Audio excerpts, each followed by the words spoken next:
Welcome into a Tuesday edition of the Jordy Culotta Show. I got scared.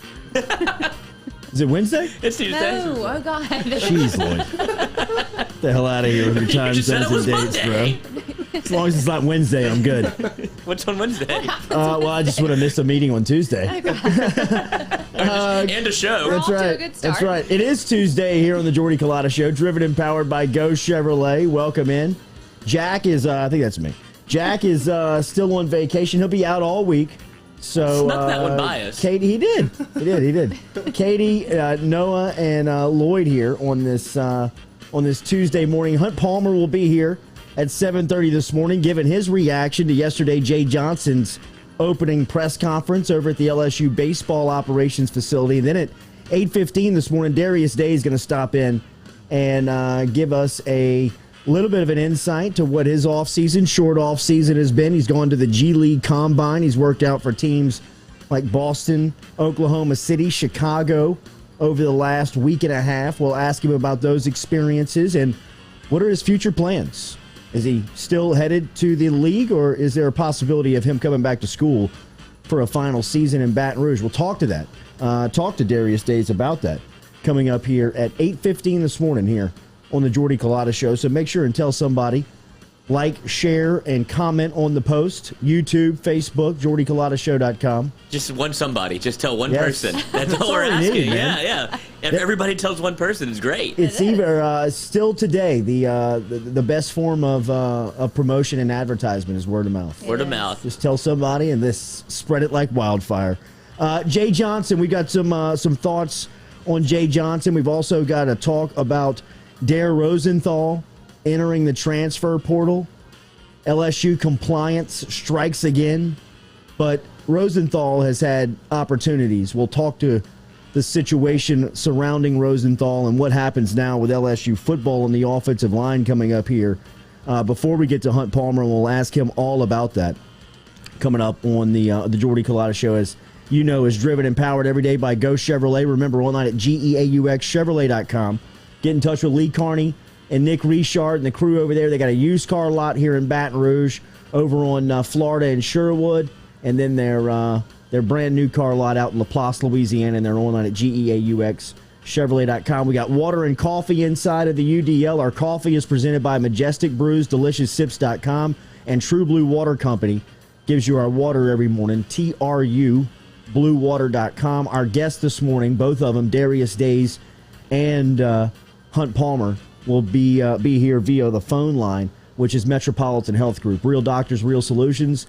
And Jason Ramazan and Charlie Harvey over there at Metropolitan Health Group, proud supporter here of the Jordy Culotta Show. And Jason Ramazan, Mr. Fun, Mr. Fun's Travel. Still seats and opportunities available to follow the Tigers out to Pasadena for the opening game of the season, as LSU will open up against UCLA. We will start with Jay Johnson. Yesterday, obviously, he was introduced to the LSU baseball community, and once again, we see a coach come through here and win the press conference. I thought Johnson was very impressive with all of his points. He made sure to hit all of the high points and then gave you some of the details on why he was the selection for Scott Woodward and LSU to become the next head baseball coach here in Baton Rouge. It sounds like he is a master of preparation. He seems extremely intelligent. Very smart. Attention to detail, not letting a lot of things get past him. From a recruiting standpoint, I loved what I heard from paying attention to the geography of where he is, but really just understanding the weight and the scope of the job. The Paul Maneri and the Skip Bertman references and remembering those two coaches as they sat in front of him, I thought was phenomenal.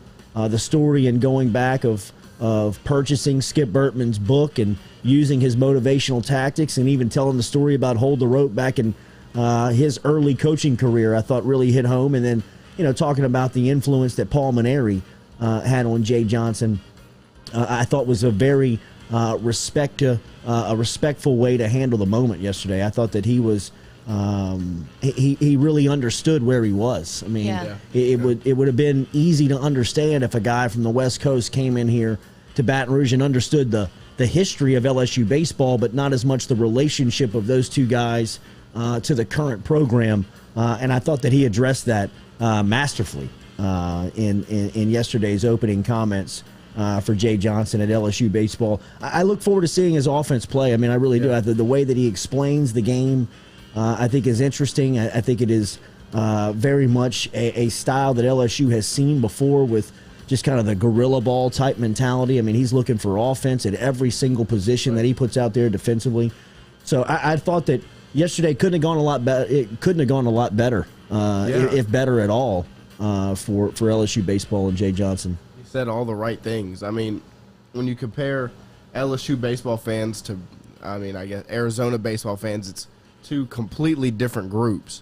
And so, like, for him to come in and say the right things, not only for fans in general, but for LSU baseball fans, it's encouraging. But I want to see it put into action. Do you think that was the most important thing for him to hammer home, was how much he understands what LSU baseball means to Baton Rouge and Louisiana, and for him to, like, hey, I know I'm not from here, but I absolutely understand the tradition here? Like, that seemed to be the biggest point he was trying to hammer home. I think so. I think in listening to him speak, what he wanted you to leave there believing is that he understands. I get it. Yes. Yeah. Right. Like, you're not going to have to explain to me every time you see me around town or at some local town in the state of Louisiana how big the job means to everybody around me. I mean, I think he very much described the feelings and understanding of the LSU baseball job. I mean, and all the while using and detailing some of the techniques that have got him to this point, right? I mean, this is obviously a lifelong goal of his, which for people like I think all of us who sit in this room, and I would say the majority of the people that probably listen to this, being up at 7 o'clock in the morning, a lot of you are probably sitting at your desk or getting prepared for the work day or thinking about the work day, or some point you're worried about what your day is going to consist of. I mean, he very much seems like a motivated, go-getting type guy. Like, I mean, he wrote this down, and he's accomplishing this.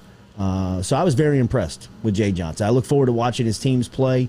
I think that he gave you a little bit into some of the communication that he's had with the current roster, and it doesn't seem like everybody's safe. I mean, it doesn't seem like everybody that's on this roster as it's constructed today will be there come the fall. And, I think that you have to be open to that. Think about what Will Wade did to his first roster when he got here. I mean, he didn't sit back and say, hey, let's continue to build towards the future. He said, we're going to win now. And not that LSU basketball when Wade took over and LSU baseball when Johnson is taken over is comparable at all, because I think Johnson could be in the tournament in his first year. Yeah, I mean, I think that's the expectation. Yeah, I mean, if he hits on an arm or two, and he gets an ace, depending on what happens with Landon Marceau. It looked like him and Marceau had a conversation late 2 nights ago. If you were just kind of reading between the lines, I saw a tweet that came out that said one of the LSU baseball players that has a big option of coming back or going to the league had a good conversation with Jay Johnson at nearly midnight at the baseball facility. So, I mean, some things are going to have to work out for him, and he'll have to hit some guys in recruiting. But I mean, I think that they're competitive year one. I mean, competitive to get to the tournament, not competitive in the sense of the league. I mean, I think that they're a top 15 team going into the season, and with expectation to be there at the end. Yeah. And I think if you're Marceau, this is the one way that he would come back to LSU, because he's pretty much proven everything he could prove in his last year. But a new head coach, if he can speak to him the right way and kind of convince him, like, look, if you might be the missing piece of this thing, and we can make a run at Omaha. If that sticks in his brain a little bit, Marceau would come back. Also depends on who they hire as the pitching coach, I imagine. I'd imagine that's a huge hire. And we've heard Rob Childress' name a couple of times being brought up, the former Texas A&M coach. So, maybe I doubt that he consults Marceau on what he should do there. But I think that is a major factor on what Marceau decides to do. Yeah. Next is who is going to be his next head coach. So Jay Johnson was very impressive yesterday. We'll talk to Hunt Palmer more about that, as Palmer will be here at 7:30 this morning. How you feeling over there? I mean, I'm a little sad. That was tough. That was a tough first inning. It was. Well, I thought more than anything, and talking about last night's game 1 of the College World Series, where Vanderbilt just takes care of State 8-2 and put up 7 runs in the first. The thing that it did more than anything, because it didn't necessarily take the life out of the ball club, it took the life out of the ballpark. Yeah. Well, it seems like it's very much a pro-Mississippi State environment. I mean, if you're We have following so people many that are people there that and go on there. Twitter, I mean, it is Starkville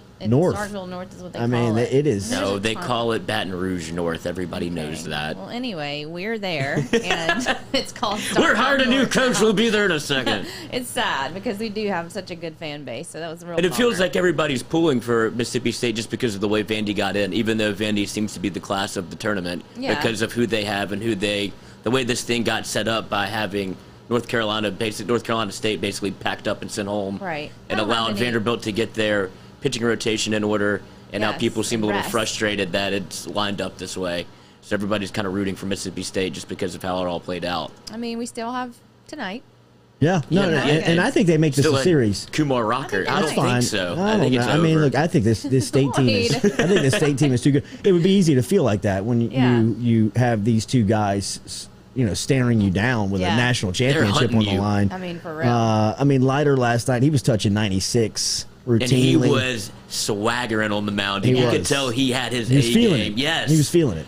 Helps when you have a 7-run lead. Does Rocker do you pitch Rocker tonight? Yeah, you go for the Yeah. throat, dude. You don't Absolutely. even Sure. go. Yeah. You don't touch a game 3. No, you want with nothing this to do with Mississippi game 3. State voodoo magic they have going on. You got your foot on their neck. I mean, cut Crush it off, 'em. bro. Yeah, I Yes. mean, just kill the head of the snake. Tough. Because I'm a bulldog though, so I'm used to this. yeah, no, I I understand. don't expect too much. I hope for it, but I don't expect Right. too much. I didn't know that y'all have never won a national championship No. in Anything. any sport. No, Good. we haven't. Lord. You go out for ESPN badminton or really something. makes Go sure get one. Everyone knows Good. that Yeah, they too. did. I They mean, made- freaking they blast made it sure. everywhere. That was a Dickie V graphic. That was it. Like, Jesus, Pull that we graphic get again. it. I mean, we get it. Everyone knows this already. That would hurt my feelings so much if I was a Mississippi State fan. It's like, yeah, we know. If anybody knows, it's We the do fans know. of the That's the college. thing. Like, It's yes, we like- haven't won anything. Why do you keep?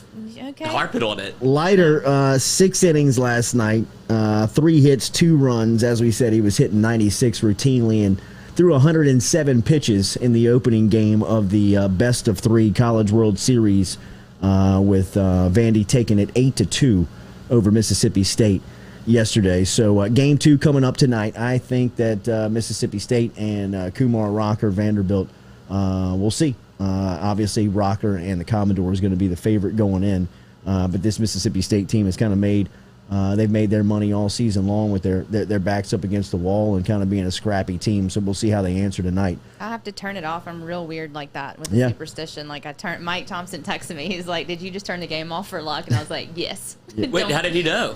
I've told him that before that I do that. And it's like David hates it. I mean, because we're sitting there watching the game. I'm like, turn it off. Don't turn it back on. Don't ask me. And he's like, damn it, Katie. I'm like, it's I mean, a over lot for of times you. I'll just walk out of the room. You know Yeah. what I mean? I just will get away from it. I've watched an I get LSU weird. basketball game with you. Yes. It's intimidating. You were doing anything? No! Daily, we were brought to you here by Hub International Insurance. The Supreme Court released an updated ruling regarding the Affordable Health Care Act. How does that affect your business? The Affordable Care Act is here to stay. Have you addressed all of the requirements regarding your group health plan? If you are a business owner and this concerns you, you can get in touch with me and I'll put you in touch with the professionals over at Hub International, like Scott Daugherty. Get in touch with me at jordy@jordyculotta.show.com, jordy@jordyculotta.show.com, and let me put your business in touch with Hub International Insurance. We will talk to Hunt Palmer coming up here in 12 minutes on the Jordy Culotta Show. Devastating news for LSU football yesterday. I think that from a timeline standpoint, this is good. This gives you an opportunity to at least be able to begin to find a replacement at a crucial spot on the offensive line. Now, Max Johnson, in the opinion of the Jordy Culotta Show, is going to be the starting quarterback at LSU here in this 2021 football season. So when you talk about protecting a quarterback's blind side, when you talk about being able to protect the backside of the quarterback, it is not the left tackle on this offensive line that is going to be highlighted, right? It's going to be the right tackle, Austin Deculus, which is concerning in itself. But Dare Rosenthal was a guy who was coming back off of a season last year where he was really getting his breakthrough opportunity after paying his dues in the program, being a heralded recruit out of Faraday, Louisiana. and finally getting a chance after a couple of position changes to get to the offensive line, focus on a position that really has a lot of high-end talent and potential, a lot of high-end payment in the NFL if he was able to master that position in the SEC. That is what we've been told about Dare Rosenthal for now going on the better part of a year, and the experiment has just been a failure. And it hasn't been a failure, in my opinion, due to LSU's effort in trying to continue to keep him eligible. And at some point, the player, the student athlete, and I am pro student athlete, let the record show, for the majority of the cases and debates that you will find in administration, NCAA, corporation versus student athlete, I'm going to side with the student athlete 99% of the time. Drug policy, academics, off the field issues, anything that comes up during a playing career for a player at the professional level, student athlete at the college level, I'll usually find the side of the player. In this instance, I think Dare Rosenthal was given every opportunity to get this right. And there are rumors swirling, and there's hearsay out there that this is another weed test. And I think LSU's weed policy is overly ridiculous. And it is tough to really explain, and they get recruited against it, quite frankly. Devonta Smith, Dylan Moses, Tim Williams, too many guys have come back from Alabama and told the drug policy in Tuscaloosa and what it is compared to LSU is laughable. I mean, it's hysterical. But the policy is the policy. And this is the same policy that got Tyrann Mathieu thrown out of school in 2012. It's crazy. So this isn't something new. And this isn't something that should surprise anybody, because LSU has done this continuously. LSU's compliance department is better than any dynasty in sports I've ever seen. It's undefeated, dude. They are better than any emperor that has ever come through any type of dictatorship. I mean, they are undefeated. They are number one preseason, in-season, postseason every single year, and it ain't even close.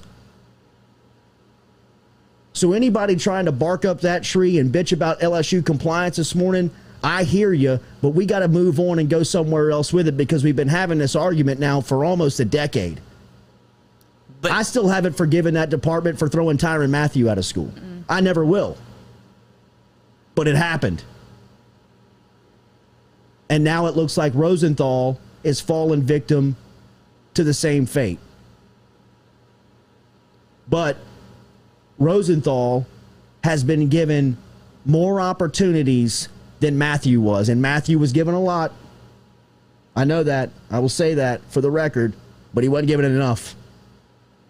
Rosenthal was given enough, and continuously he let the program down. And at some point, the policy is the policy, and you have to adhere to the rules and regulations that are in place. And he's in the transfer portal. Your left tackle. So where do you think he'll go? A lot of rumors are swirling right now that he'll end up at Kentucky. I don't know. It sounds like he'll stay in the league. But that's what Kelvin Joseph did, boss man fat. I mean, it's the same kind of situation it seemed like whenever he was at LSU. Then he goes to Kentucky. He's a 2-year starter and a top 3-round pick. Yeah. Rosenthal potentially could be that. I agree. I mean, they have told you on the potential of Rosenthal now for 3 years. I mean, when you look at him, he passes the eyeball test. When you hear about his strength and his athleticism, he has all the skills that you need to play. He can't keep himself on the field because he can't take care of his business off the field. And that's been the issue with him. And from my standpoint, look, I'm pulling for him. I hope that he can catch on his feet, and I hope he can be successful, and I hope he can make whatever it is that he wants to do out of football come true in his life, because I think he can. But it's not going to happen at LSU, and that's a shame. because he's a Louisiana kid. He was a guy that was highly recruited. LSU's done a lot of work to keep him on the roster for a long time, and here he is going into a season where he's got another great opportunity right here in his fingertips, and he lets it slip away because he didn't handle his stuff off the field. And for LSU, you'd rather wipe your hands of this in June than October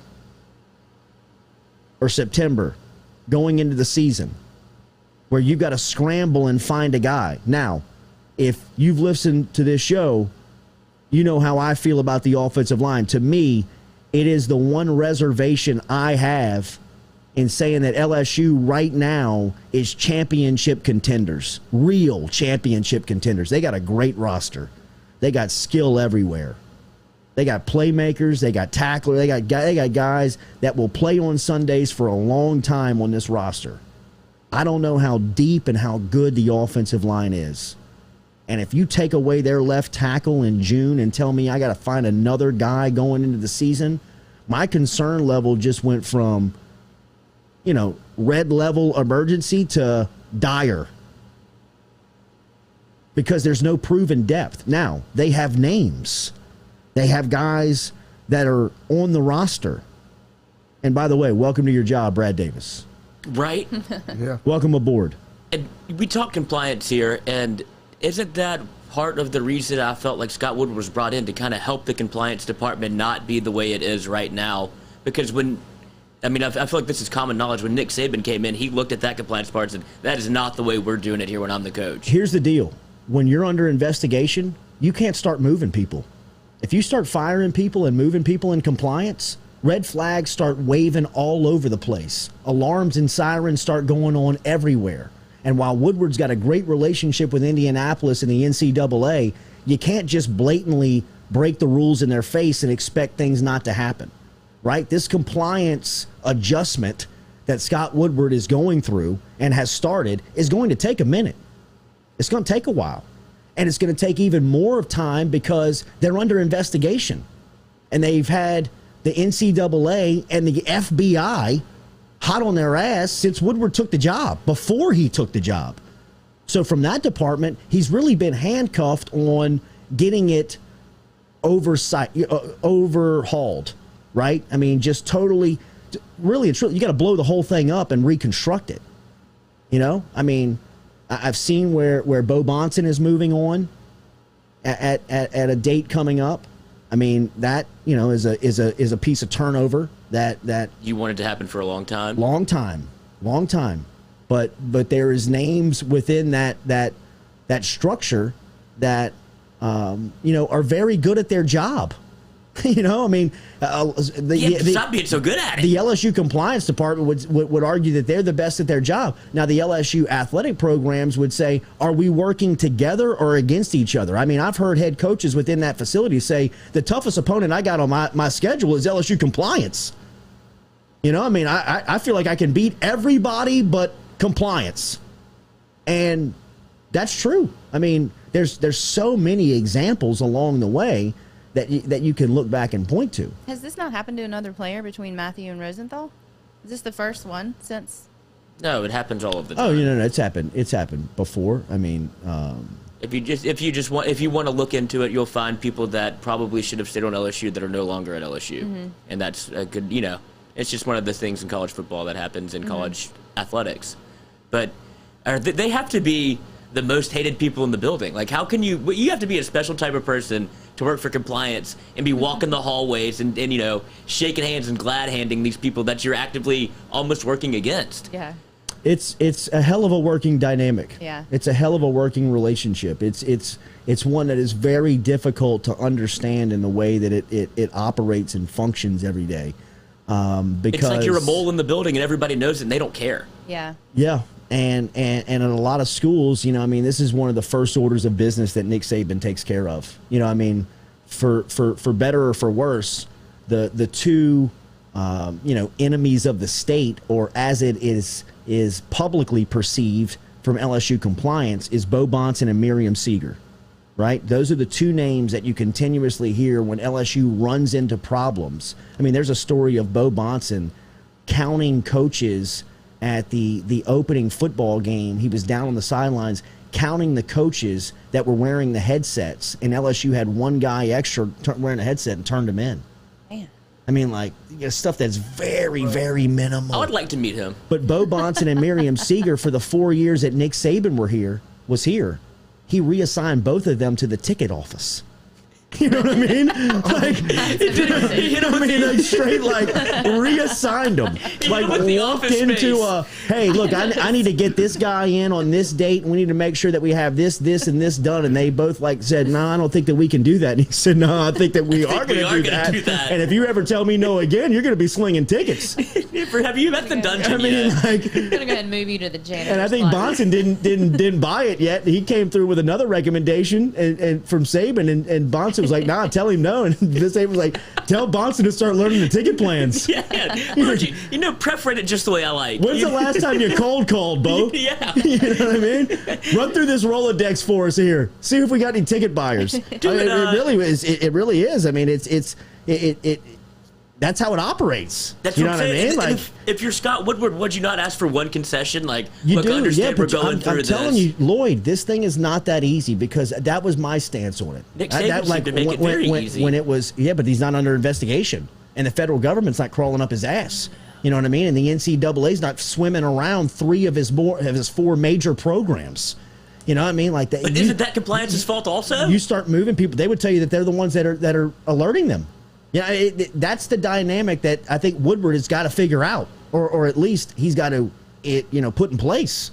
And to get there is, it is a political obstacle course that even Scott Woodward finds very demanding. You know what I mean? I mean, Scott Woodward, the reason why he's great at his job is because he's a politician. Right. You know what I mean? He doesn't piss a lot of people off, and for the most part, he can kind of get done what he wants to get done. I mean, we saw Jay Johnson, Kim Mulkey. Yes. I mean, the ability to open up the checkbook in a time that the athletic department perceived as not making the money that it once was because of COVID and restrictions, and that's why he wasn't. A lot of people for his first year, and where's Scott Woodward? What does he even do? What's going on? Well, he couldn't. He was handcuffed in the sense he couldn't financially get out there and make any moves, and this compliance stuff is a political obstacle course that is held to manage, to navigate, because there's not only the LSU circumstances that you're dealing with, which is a lot of people being in a job for a long time in a position that you got to go in there and kill a lot of the sacred cows, but you've also got to deal with the NCAA and the federal government flying around your department. So, and like I said, when that is happening, you can't go in there and start axing people. You can't start, hacksawing people when Mark Emmert and NCAA's swimming back around. All right, Hunt Palmer is in the UDL. We will get back to this topic, but very, that's a big hit for LSU's offensive line. You got to now develop another left tackle. Cam Wire, in my opinion, would be the first one up. Garrett Dellinger is a guy that they signed in this last class who's a rookie, which you would hate to say, hey, man, go out there and start playing meaningful snaps, but they may be in that position. We'll talk about some other names. Marcus Dumerville, you would think it would be time for him. Xavier Hill's another guy that we always hear of a utility guy that you can use in a couple of spots. So, Rosenthal, LSU's offensive, if there was one position group where you could not stand to lose one player, it was offensive line, and then you lose your left tackle. That is LSU. That is a hell of a hit. LSU. That is a hell of a hit. Daily, we are brought to you by Falaya Real Estate. My man Barrett Blondo over at Falaya is doing incredible work, man. If you're following him on social media, you see all the success. Everything's changed. Isn't it time technology has made buying and selling a house easier and a whole lot cheaper? Introducing Falaya. From virtual tours to push-button offers, Falaya is redefining how real estate is sold. For more information, visit them online, falaya.com, or download the app today inside your Google or your Android stores. Easy to find them there at falaya.com. Falaya Real Estate. Barrett Blondo. This is for sale by owner on steroids. Blondo's phone number is 225-939-6153, but easy to get in touch with him online at falaya.com. Hunt Palmer's here next inside of the UDL on the Jordy Culotta Show, driven and powered by Go Chevrolet. Are you self-employed? then you need to learn about Angel Oak's Home Loans Bank Statement program that they're offering, which makes you eligible as a self-employed borrower to purchase or refinance a home without requiring a tax return. If you want to learn more, get in touch with me. Email me, Jordy@JordyCulottashow.com, to learn about the bank statement loan program offered by Angel Oak. Jordy@JordyCulottashow.com to learn more. Gearing up for spring and summer down here in South Louisiana, and you want to keep your lawn maintained during these sunny seasons, get in touch with our friend Blake Abear over at Abear's Lawn Maintenance, where he says, you grow it, I mow it. 225-485-8022. 225-485-8022 is where you can find Abear's Lawn and Maintenance, the official lawn and maintenance company of the undisclosed location. Go Chevrolet is proud to announce Go Express Auto Sales, the new used car lot located in the capital city of Baton Rouge, Louisiana, at 11522 Florida Boulevard. Go Express Auto Sales is online at goexpressautosales.com, or you can search them on Facebook and social media at Go Express Auto Sales, the newest addition to the family of Go Chevrolet. Remember, Go Chevrolet is located down in Laplace, Louisiana, but now welcoming aboard Go Express, the new used car lot located in Baton Rouge, Louisiana at 11522 Florida Boulevard.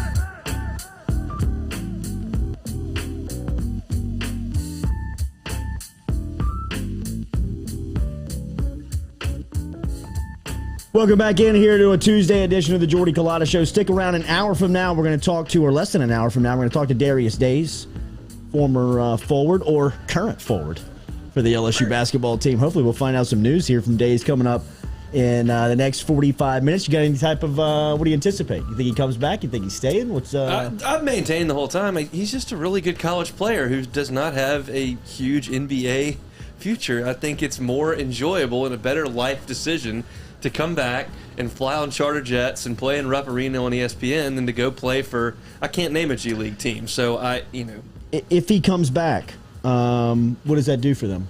It's huge. He's great on the glass. He's a really good shooter. He stretches the interior of a team's defense and makes them go out there and do some things they're uncomfortable with. And now LSU's got some size around him where he doesn't have to go down there and get in foul trouble against fives. And he can play the four, and you can have some fives around him to take that off his plate. I read one publication that says if he comes back, he could be preseason player of the year type player. You believe that? No. That was tough for me to believe, just because I don't think he has a complete game for that, right? Offensively, all he can do is shoot threes and get on the offensive glass. He can't create his own shot, so that's not. I'm not there. Okay, Jay Johnson was introduced yesterday at his introductory press conference as the next head coach for LSU Baseball. Paul Maneri was there. Skip Burtman was there. I thought it was great of him recognizing those two guys and what it meant to him and his coaching life. Jay Johnson, the hire. Jay Johnson getting to see him introduced yesterday. What were your thoughts? Yeah, I mean, it was cool to see a guy clearly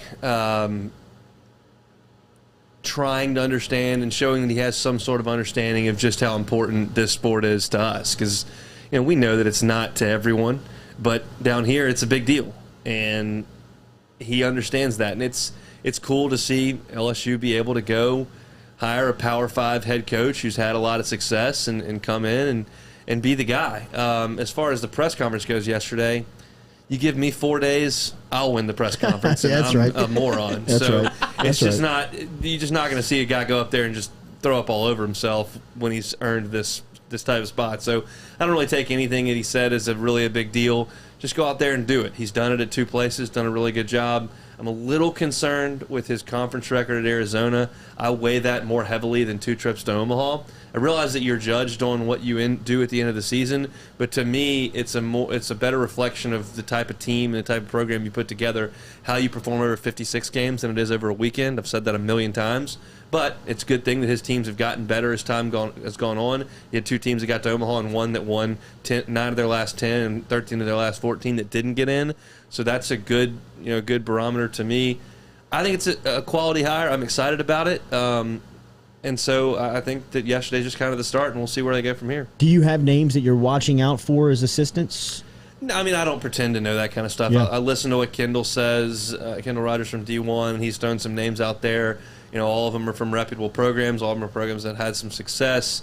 A lot of them are from west of here, which is not surprising, being Jay Johnson's, that's where he's from. I do think that it is important. It's not important for the head coach to come in and have spent a ton of time in the SEC. You can win if that's not the case. It is important to have someone on the staff that's been around these parts in some capacity. So, look, as most recruiting is done, go to the showcase, put on your LSU gear, watch the best players in the country, and then figure out who you can get for what scholarship money.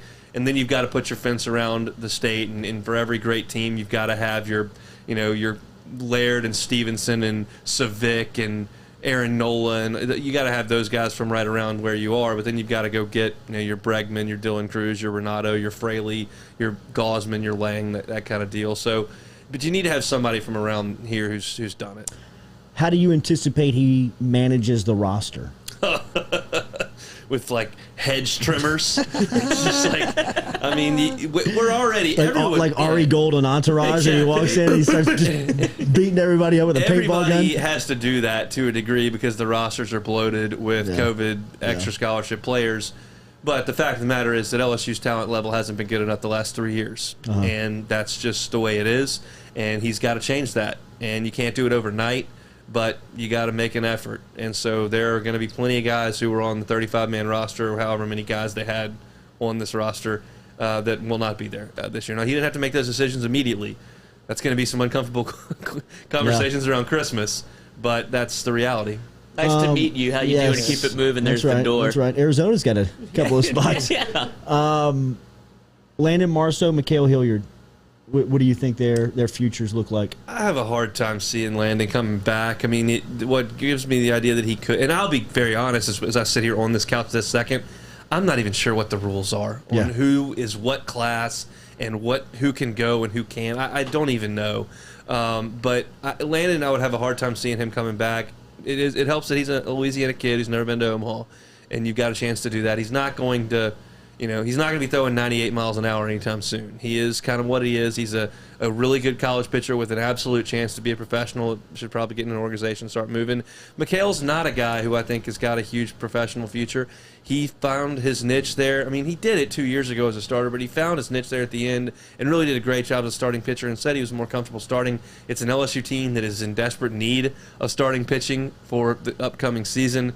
So it wouldn't shock me if he stuck around, if that's possible. I don't even know if it is or not. Senior's next to his name. I don't even know. But, I think that there could be a spot for him. Who are you watching? Who are you who do you have your eyes on this summer looking to make the biggest jump?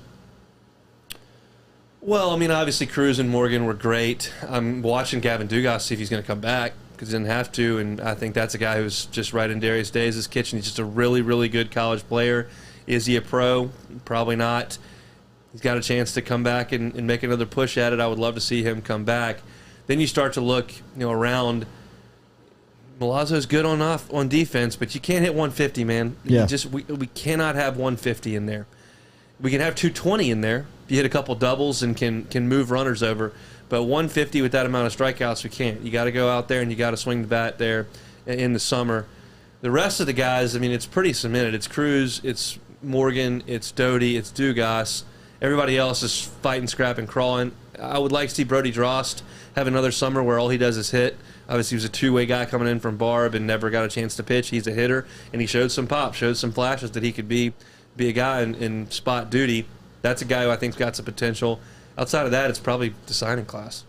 Do you think that the hiring of Jay Johnson might flip some of these guys to come back because of his ability to probably, I guess, get offense out of guys that haven't done it before? Just how the numbers he's put up at Arizona are off the charts. It's a reasonable thought. I think the other side of the coin is there's dollars and cents out there, and those almost always win. Right. But it's a reasonable thought, and he's certainly got a reputation of being able to recruit, being able to communicate. He talked about it being a players, people communication program.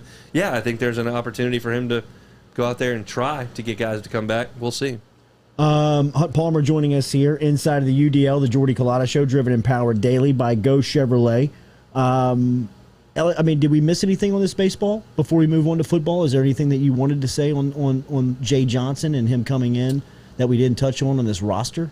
No, I mean, it's just going to be fascinating to see how he overhauls it. I mean, there's going to be double-digit guys, 15 guys. Bro, that is brutal. That get shown the door, I think, just based on numbers. And that's, you're usually going to have, 8 to 10 that leave based on the draft and guys that transfer out and whatnot, but you're way over the 35. Yeah.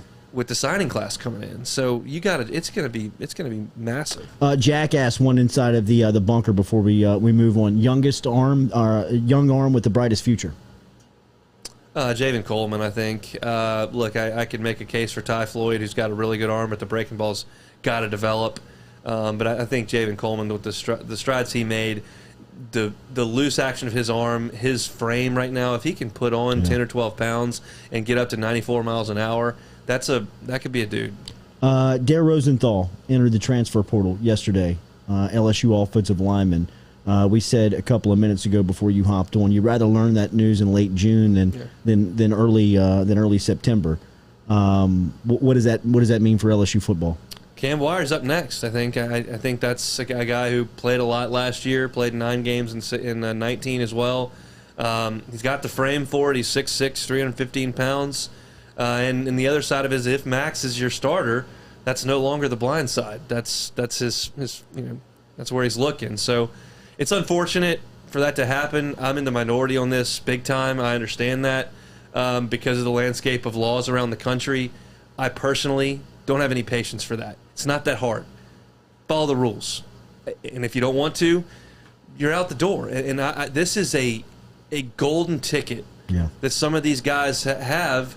And they've worked their butts off for it, so I'm not going to say that it's just given to them, but they've earned it. And based on genetically what they've got, I mean, there aren't that many guys that are 6'7", 310 that can move like Dare Rosenthal can. That's a lottery ticket.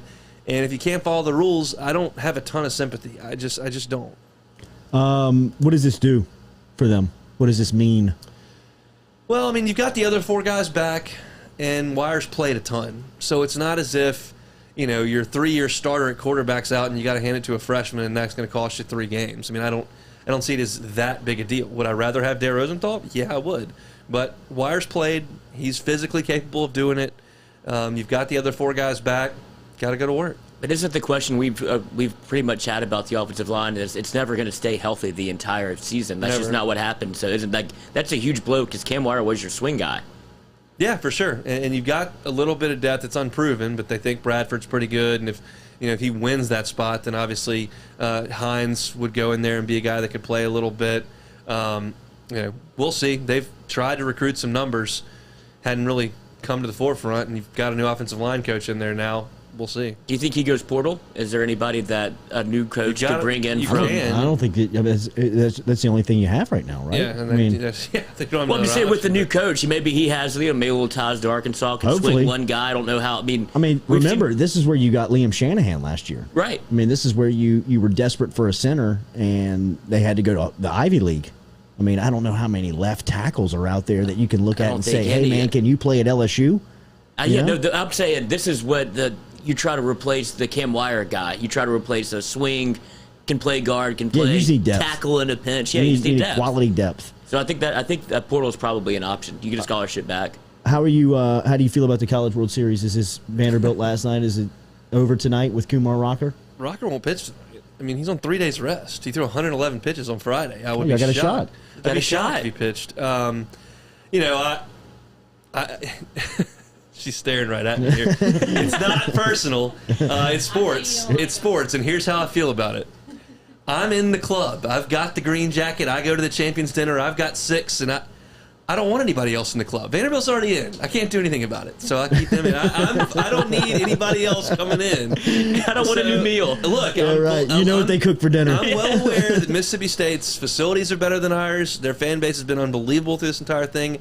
I don't need them putting a flag up and having a ring on their hand anytime soon. I don't need that. So I'm pulling for a team that I hate in Vanderbilt, but I think Vanderbilt will hold Rocker. I think he can give him a few innings tomorrow, but I don't think he'll push it. Nolan Kane told me, and shout out to Coach Kane as he's over at Texas A&M now as same position on Schlossnagel's staff.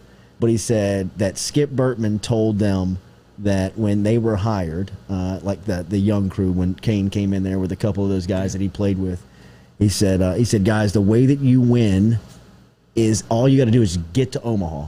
Just keep going, like Mississippi State's doing. I mean, Lamona's three years, 3 trips to Omaha. If nothing else, it feels like they're about to kick the door down. Now, you run into Kumar Rocker and you run into Leiter. I mean, Leiter last night, that he was feeling it. I mean, 96. He's the best college pitcher I've ever watched. I've never seen anyone. I saw that. I saw your tweet last night saying that if you have the responsibility of putting they're always mocking him fourth to the Red Sox. I realize that everybody's budget's different and they're going to this high school shortstop. No, that's the guy. Him. He throws 97 with a wipeout slider. He has command. And he can throw it at any time. He was throwing 3-2 breaking balls and buckling people. They're just like, I can't do anything about He's got this. the Burrow bloodline too. I mean, he's talking to Al Leiter on Championship Monday, bro. He's doing a little. He's doing a Eli Manning to try to get down to Boston. Which, look, that's a far better spot to be than. Oh, is that what he's trying to play his hand? Yeah. So I mean, you can price yourself. Do you see that more? You probably see that more in baseball. You can control that a little bit more than other sports. Well, Boris tends to get what he wants. That's right. Good to see you, man. All right, see y'all. All right, there's Hunt Palmer checking in this morning with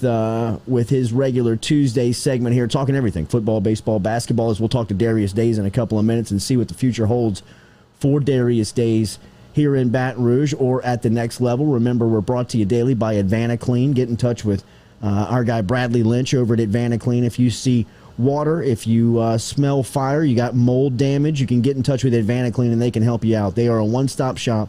This is a first-hand testimony. Had the flood come through here over a month ago, and Lynch was the first call. He was here within 20 minutes and diagnosed it, got the contractor over here, dealt with the insurance. Everything's up and moving, and it is all because of the expertise and professionalism of our friends over at AdvantaClean. Remember, water, fire, or mold, let them take care of the damage for you.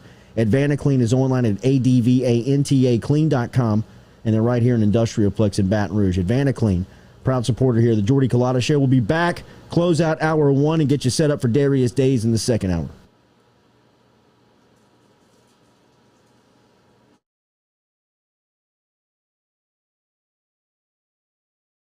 Gearing up for spring and summer down here in South Louisiana, and you want to keep your lawn maintained during these sunny seasons, get in touch with our friend Blake Abear over at Abear's Lawn Maintenance, where he says, you grow it, I mow it. 225-485-8022.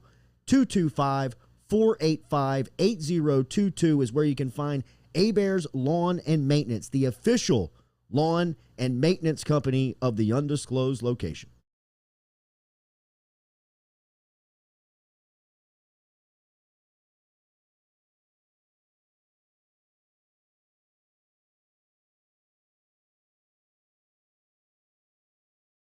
Go Chevrolet is proud to announce Go Express Auto Sales, the new used car lot located in the capital city of Baton Rouge, Louisiana, at 11522 Florida Boulevard. Go Express Auto Sales is online at goexpressautosales.com, or you can search them on Facebook and social media at Go Express Auto Sales, the newest addition to the family of Go Chevrolet. Remember, Go Chevrolet is located down in Laplace, Louisiana, but now welcoming aboard Go Express, the new used car lot located in Baton Rouge, Louisiana at 11522 Florida Boulevard.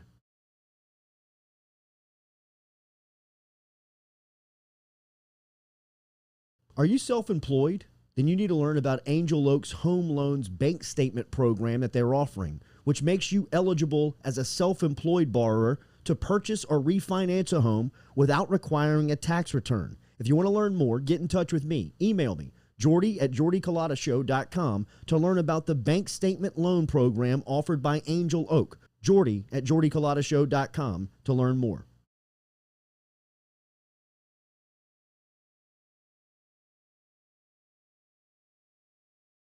Seven, 6, 5, 4, 3, 2, 1. You'll never have the sacred stone. Oh, this you crazy mother.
Welcome back in here to a Tuesday edition of the Jordy Culotta Show, driven and powered by Go Chevrolet. Shout out to Hunt Palmer stopping in. Hunt from the LSU Sports Radio Network, giving us a flurry of news there. Is all sports really in the news wire right now. LSU Baseball hires their head baseball coach, and Jay Johnson, and introduces him to the public on Monday. Dare Rosenthal enters the transfer portal from LSU Football as the Tigers down another offensive lineman. We talked a little bit about that in hour number one. Pulling for a team he hates just because he hates my team worse. Yeah, I think you take that a little too personal, though. I like this theory. Really? I agree with this theory. He literally theory. said, I hate Vanderbilt, but I'm pulling for them because I cannot take it for Mississippi State to have that. Well, He I don't. said that. They're trying to keep the club the club. But Said it wasn't because of his dislike towards Mississippi State. It wasn't. It was because he doesn't want more SEC teams with national championships, and in particular SEC Western Division teams that their biggest rival is LSU. You got to remember. Sweet of you. Hunt. Take up for Hunt. I'm not taking up for him. I like it. That's a great way to look at it. I love my guy, and you know, I mean, get it. I take up for you a lot. You do. And I get in the it. sense I of get it. Hunt he's the biggest LSU fan I know. Probably. Like, He's a pretty good without one. question, his emotion is still like, when was your fan? My fan prime was probably like Noah's age. Like when I was in college, 19 years old to probably like 26, 27, maybe even like 20, right before I had Jay. You know what I mean? Just when your priorities change and you're worried about like, who's going to be the cornerback opposite Patrick Peterson, bro? Yeah. I got to know who this is going to be. Yeah, You know what I mean? yes. I mean, I Like- would say yours was that Like way. you're probably still in it. Oh, yeah, see, it's waiting. The way that you talk about sports, I mean, you're still in it. Oh, there's nothing I care about more than LSU football. It's just so apparent. Absolutely. Yeah, like, I can't even hide it. And Hunt will never get out of that. I don't think I will I don't either. think a kid. Yeah, I think I don't I'm think stuck. you say that, but when you start, you know, your priorities change. So Hunt hasn't fully matured. No, I'm not saying that. I'm saying It's that his job, Katie. Even Working. even fully matured, because I'm immature in a ton of ways outside of my fandom, bro. Yeah, right. Probably more than I am, and a lot of people would attest to that. But I don't think that Hunt will ever lose that. Like Hunt, like still kicks stuff during the game. You know what I mean? He still punches stuff, and he still gets emotional, and still. Yeah, I mean, like when you're peak fandom, bro. Right. Yeah, You know what I mean? you're Like, invested. You feel like you're on the team. Absolutely. Sean is like I that. mean, you're Sean is still like yes. that. He'll never lose it. Absolutely. And some people never do. Some people never do. I had to learn how to control that emotion because I had to go speak publicly about it. That now the post game show that Moscona and I would do was great for that. Was fantastic for that because you could kind of lean into that. You could kind of find that because it's still in there. Well, yeah, You know, I we mean- talk about that all the time whenever what is it? Marlon Brando, Tim Brando, whatever his name is, was Marlon like, Brando. I'm not a I was like, what? I'm not a fan of anything. You know, when he's talking about being an objective journalist, whenever we're in this Right. Twitter Tim? spat, Yeah, Tim. yeah. I know it was a joke. That But it's guy. like, how can you ever be a journalist? And, like, how could you get in that profession Right. and be like, I never like sports? Like, Exactly. so then you did just pick this. Right. You can't do it and not be a fan. Right. Like, I mean, at some point, you like if sports. you're not a fan and doing it, then you must suck at it. Well, I think that the good ones in this business Right. show their fandom at Right. times. You have to. You have to show your passion It's for relatable. being here. Right. You know what I mean? Unless you just want to come in here and read the news wire. You know, like last night, Jay Johnson was introduced as LSU's head baseball coach. The highlights were 150 words or less. exactly. NPR Sports. Yeah. Exactly. It's just- NPR Sports. You know, I mean, Paul George dropped 41 last night and kept the Los Angeles Clippers alive for a game 6 you're that sets freaking me up. out. I mean, you know, like, Who are you? can you do that? I don't like that, Jordy. I mean, I don't just, either. That's a weird. that's how I started in radio. just trying to No, be I mean straight that's what I edge. saw. You know, that's what I saw in the first. My first impressions of radio was that just somebody reading the news that had no desire to read. They didn't write that news wire. They just peeled it off of a This is a what people printer. want, Yeah, yeah. right, and read this. But you have to keep that part of it, and I think that Hunt is. He does a great that's job. what makes him great at it. Yes. I mean, that's really what is that he. If you heard him do the play-by-play for LSU baseball, and I know that Chris Blair is the voice, and I know that he is overly qualified to have that job. I mean, the dues that Chris Blair has paid, he deserves to be an SEC voice. There are only 14 of those on the planet, and Chris Blair is one of them, and deservedly so. But I know that schedule's got to get old, bro. I mean, from football to basketball to baseball. I mean, you probably it's exhausting. You're on the road, and I'm sure that the COVID stuff really kind of gave him a chance to re-energize and rejuice. But when there was a conflict last season of basketball and baseball, Hunt got an opportunity to he called a Mississippi State game. Mm-hmm. He came in here after and talked about the black uniform. That's right. That's black right. uniform. Softball. And if you heard him do that, the difficulty of that, first and foremost, I don't know if we can really put a premium on. Those who have not done that, it's very hard to do. You just keep a conversation flowing while describing what's happening in front of you for somebody to imagine it and sitting in their own comfort, where their boat, their office, their house, whatever, their car, whatever, where they may be. Baseball. Jeez, man. And he made that call with a little bit of fandom, a little bit of professionalism, a little bit of broadcast talent, and threw that into the gumbo pot, in which I thought was just the most entertaining and listenable product because of that. Because he gave you a sense of, I love to be here.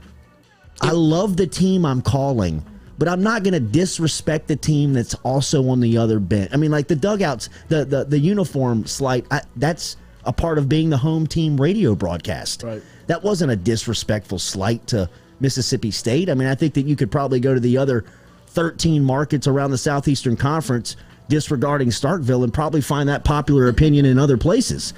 I mean, that's what makes Hunt great, in my opinion. That's why I think he is in his... You can tell he gives a shit. He's in his sweet spot. Yes. Like, I mean, he's got it in his own corner of media that you can't really... There's not a lot of people out there that are aspiring to be Hunt. He's kind of got his own corner of the store figured out where, hey, I can do the pre and the post game for LSU football. I can step in and call some baseball games. I can go around town to all of the talking heads and speak anything they want about LSU. You can put, anything on that guy's plate and he's going to hit it out of the park. I mean, he's going to come informed. He'll come with a bit of history. He'll give you some stats on present day, and then he'll give you an opinion where you can be polarizing off of that, where you don't think he likes you because he says something about Mississippi State when he's really saying that. That's a debate within our world that could turn into 45 minutes of conversation. Yeah. You know what I mean? Like, I don't even know how we got here. I don't know how we got here, but wait. Got a lot of so when would you say was your prime, like, I don't want to say fandom, but your prime, like, peak of sports knowledge and interest? 2002, like those Saban years of LSU. That's what got me kicked off. Hit me with anything you want to know. I can bring you back to games. I can bring you back to Saturdays. I can bring you back to plays. I can bring you back to specific stuff. And then when I was about Jordan's age, from about 8 to 12, I would take the media guide. My uncle Mark would get the media guides of LSU football, and I would just read the biographies of these guys. The same thing. And so when we would be at a place with my parents, we'd be boiling crawfish, barbecue, and watching the game, and all of their friends would be there. Wendell Davis would make a catch, and I would say he went to Captain Shreve in Shreveport, and he came out in '84, and he was recruited by Jerry Stovall, and his favorite meal is chicken pot pie. And they'd be like, what? Who is this kid, bro? You know what I mean? Weirdo. So, I mean, like, those Hodson... He knows all of that stuff, and he's making D's in geography. I mean, that was always my mom, like, I hear you talk about those boys making plays on Saturdays, and you can't read and write? What is going on with you? I mean, it was always that type, they would always go back to that. I mean, I hear you just rattle off stats about Chris Jackson, and you can't tell me what the scientific equation of this? And I'm like, no, I don't give a shit about that, man. What do you need to know now? Chris Jackson or the scientific equation? Exactly. When's the last time you used cosine and sin and san or whatever the hell that is? Exactly. But that's what I did. I was the first person at my high school to get a laptop and, like, bring it to class, and it was solely just so I could follow recruiting. I was just on, like, it was Rivals then, and, like, all of, like, it was smaller sites. Like, there was no Go247 yet. Yeah. But it was strictly to follow, like, the Russell Shepard recruiting. Right. And I would just be on my laptop, and I would get caught almost every day in every class. Like, that's not schoolwork. Like, no, it is not. Yeah. But I would always get in trouble. But that's, like, the only reason I wanted it is, like, I have to keep up with LSU football. Wow. Yeah. I mean, like passion. that Michael Clayton, Marcus Spears recruiting class. I mean, like, those guys I played against those guys coming up. So when they were like #1 recruit in the country, I'd be like, I mean, I'm all in on this, bro. Like, I mean, I'm going to Christian Life.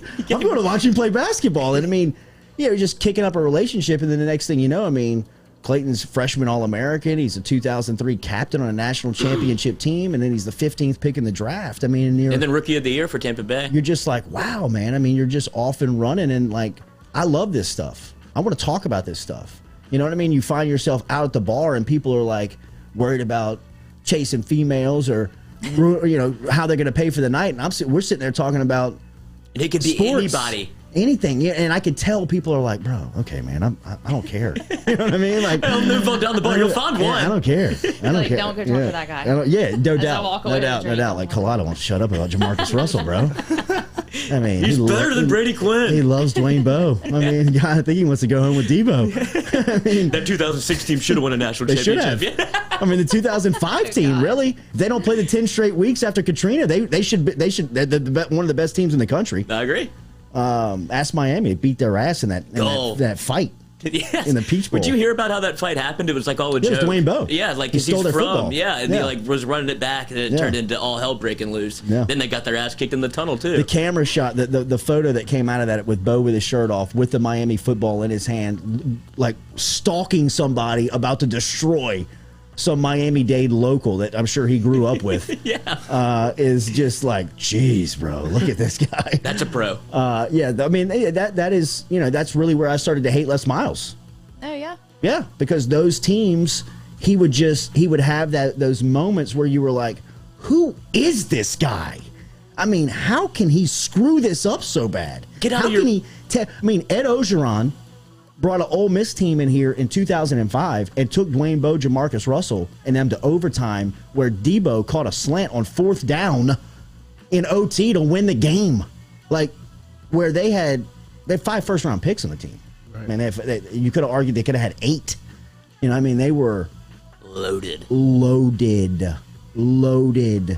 And, Miles can't get out of his own way. He couldn't get out of his own way, which is the most frustrating thing of all time. If that's a football coach, like, just stop. Like, yes, go away. It's so obvious how easy. Like, this could be so easy. Was there anything worse to see Les Miles holding a play sheet? Like when the TV cameras would catch him and he'd have his finger in his ear looking at the play sheet, I'd be like, we are bleeped. We are screwed, bro. And it was always change the channel. I'm out of here. And it was always on like a 3rd and 8. You're like, why? And huge play. He's rustling around like looking for it. Like, he doesn't even know where the thing is. Yes. Like, I mean, when T-Bob saved his life in that Tennessee game, he's subbing wide receivers in on the goal line. On the goal line, he's got wide receivers, 2 of them running in. Then he's got people looking at the sideline. That, was that, and that was after the Ole Miss debacle. The Ole Miss clock thing happens in 2009. Yes. Then he flubs the clock in 2010 I mean, the luckiest guy I've ever met in my life. Oh, yeah. The luckiest guy I ever met in my entire life. I mean, all the karma may be coming back to him now. Yeah. Yes, but he made a deal. Talk about make a deal with the devil. Yes, he did for about 5 years. I mean, the Florida fake field goal that bounces into Jasper's arms. He's just waiting for it. I mean, I think that was the week after that. Yes, that was the week after that Tennessee game. I mean, think if he goes there and loses on a fake field goal after he does what he does to the clock the week before against Tennessee. I mean, people forget. The Ole Miss game in 2009, the next week they played Arkansas with the gold helmets on when Chad Jones hit that guy on the goal line. He nearly screwed the clock up that night when Stephen Ridley got out of bounds. If they don't call him out of bounds, the clock runs out and they lose the game. I mean, he was the all-time worst. And I know people hate when I get on him, bro. And I find a way to just hate him. But he was when you start talking about my peak of sports fandom, when those LSU football teams that he had, just a whole bunch of what ifs. It's just a good Lord, man. What else do you want? What else do you want? How could you not win? It was he tried not to. It said to himself. He gave effort not to win. Where are we? Is there any more poetic justice than him getting fired because of another clock football at Auburn? Like, he thinks he wins the game with no time. He thinks he wins the game. And then he's like, actually, you're fired. Around. Yeah, right. Just stay here. Yeah, you're Find a ride home. Yeah, take an Uber to hell. Should we move on to NBA? Let's get set up for Darius Days. Okay. All right. LSU basketball. We're about to. I feel like we're about to get good news here. I don't know. Do you think he's coming back or he's going to stay? It feels like it's all kind of falling in line, I guess, with Josh LeBlanc kind of heading out, and If you read the tea leaves, we have all the pieces, and then he just slides like right in back into the spot. He doesn't have to go guard Hunter Dickinson on Michigan. Efton Reed can do that. Days can get the rebound, kick it out. he's the perfect puzzle piece for what's LSU's missing. I think so too. If He Days fits comes right back, in. we're already a top 15 team. Days comes back, it's top 10, I top agree. tier basketball team. And what he brings you just from like a mental standpoint in the locker room with all these young guys, Right. It's a veteran. all these new faces. He's kind of been the constant.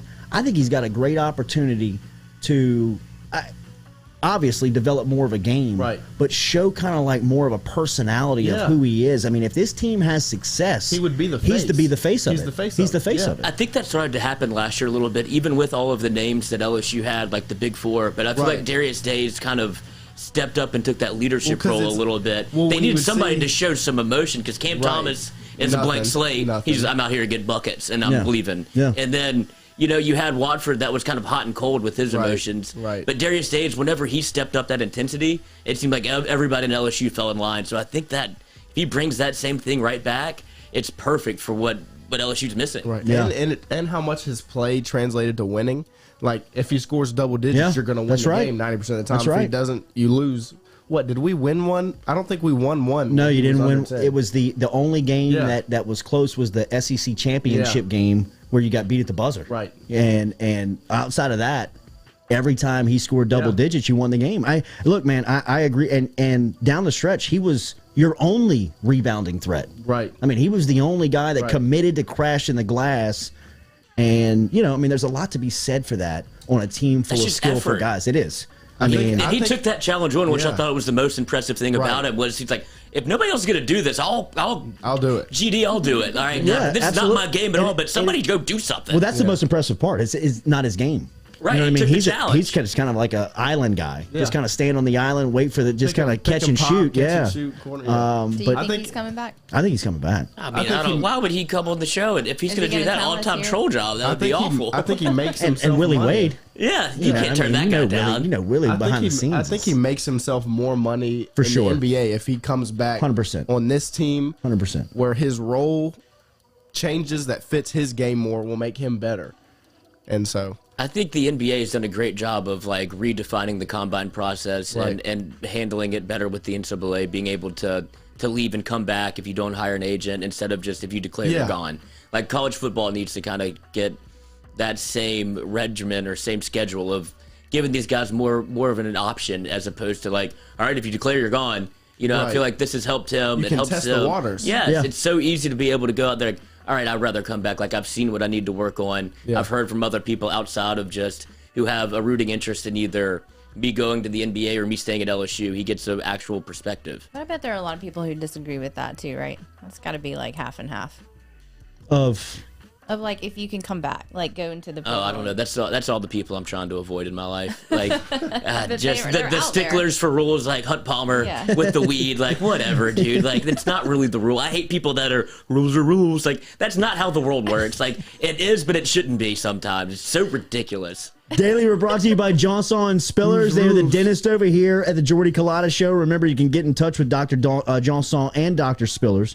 2 locations, Gonzales and Baton Rouge. I'll be there Thursday. Countdown's on. Be there Thursday, inside I don't know. 48 I don't hours. know. No, it's happening, man. You don't think It's he's happening. going? He already missed it once. I did. I did. I got to take an antibiotic 48 hours out, and I take it. I took it this morning. And a Valium. It is a amoxicillin.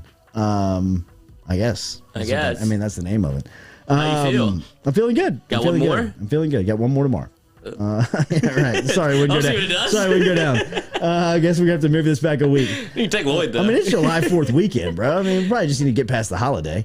Johnson Spillers. Remember, you can find them on social Act like you have an media open heart surgery. and online. I am. Well, just the more he thinks about it, the more he's going to push it off. He's like, oh, July 4th. I would rather do it after. Right, man. Like, I don't want to go feeling weird. He You wants know? a sore tooth on July 4th. Right, you bro. got dog, you got glizzies to chug. That's right. JohnsonSpillers.com, Gonzales and Baton Rouge location. All right, Darius Days next. I'm not ready. All right.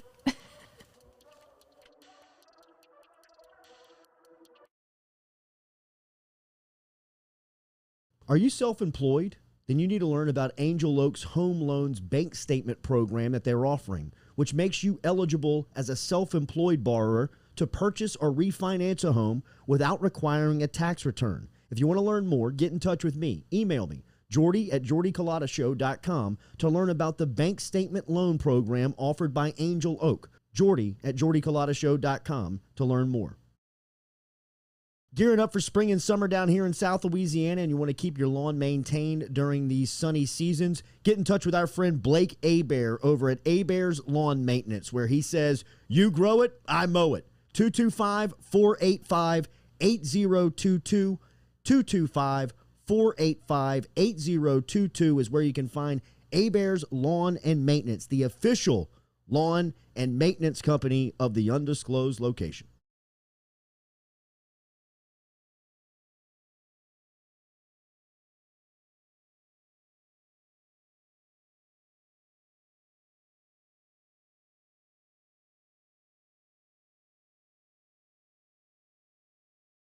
Well, folks, it's time to kick it old school. So you can feel cool. Give it to me, baby. Baby.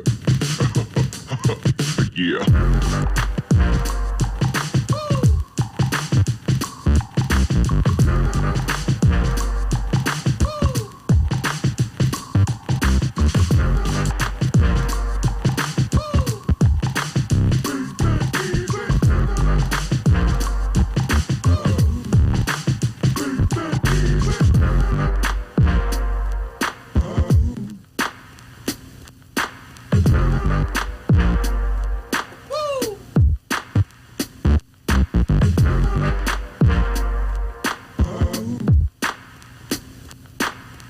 Welcome back into this Tuesday edition of the Jordy Culotta Show. Lots happening here down in South Louisiana. We're reacting to it. Make sure you like, share, comment on the post.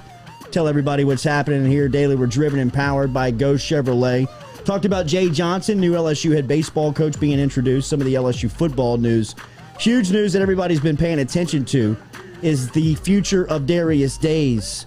Days, of course, started all 28 games for LSU last season. Heart and soul of the team. He's 17-0 when LSU was 17-0 when Days scored 11 or more points. Just to give you an idea of the correlation of his success to the overall team success. As we said, he is a leader of LSU basketball out this summer, dipping his toe into the NBA, to the G League Combine, getting some feedback and running up on a deadline on when ultimately he's going to decide on what the future is going to hold. And looking forward to our conversation here this morning on the Jordy Culotta Show. D-Days, thank you for the time, man. Good morning. How are you? Thank y'all for having me. Good morning. What's going on, Tiger fan? Yes, man. It is it's good to hear from you. Tell us how the summer has been. You've been all over the place. I know you've worked out for a couple of teams over the last week and a half, including the Chicago Bulls and Oklahoma City. What has this summer been like for you? Summer's been really, really fun. You know, learning a lot of stuff about myself. A lot of people like me, like my game, what I bring to the table. And, I've been very excited, with hearing the things that I've heard, working out for different teams, hearing different feedback from different organizations. It's just been a fun journey. What have you learned about your game the most this summer? How have you seen it develop in a short off season? Always changing my body, always, better conditioning, just trying to become an all-around better player, better leader, on the court, off the court, and always just do the right thing. Have you gotten enough information up to this point to decide on what you're going to do for your future? Most definitely. Everybody's, kind of telling me the same thing. Everybody's telling me, we know you can shoot, you can rebound the ball, we know you can, get putbacks, clean up buckets, but, can you really put the ball on the floor? That's, I feel like, coming back to LSU for my senior season for, the last ride, and, get in the gym and, just get better and become a better player, and sky's the limit next year. So officially, you are coming back to Baton Rouge? You're coming back to LSU? Yes, sir. Most definitely coming back. I I love Louisiana. Four, you know, I love the people. You know, I love the people. I love Louisiana. You know, it's going to be a fun ride. You know, this is the last ride. Me and Coach Wade. You know, I'm the last one left out of all the guys I came in with.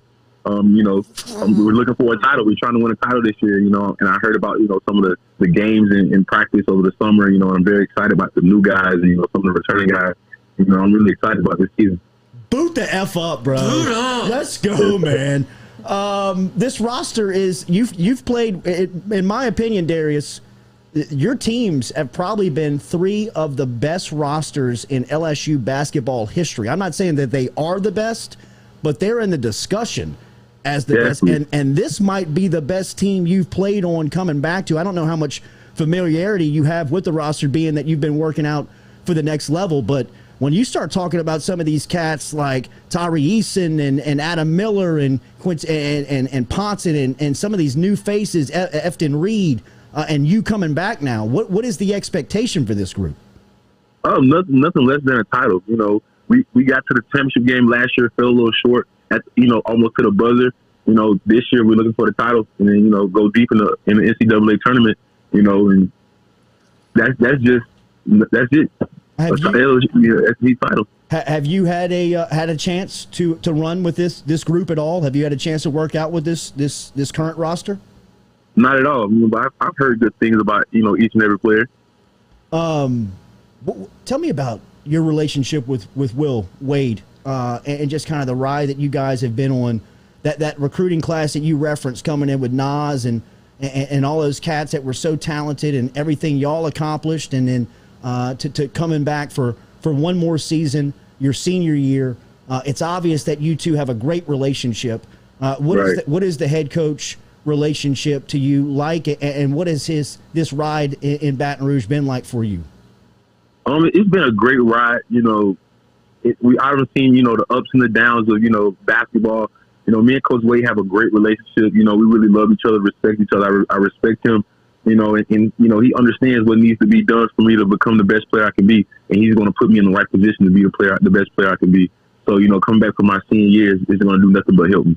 How have you seen the league get better, bro? Because, I mean, you look up in the tournament, and it seems like it was an SEC invitational with all the teams that were there. I mean, you got to feel like this league has gotten tremendously better over the last 3 years and going into your final year as well. Most definitely. I paid attention a little bit to all the other teams of who's going to schools, who transfer where. The SEC is really stacked this year.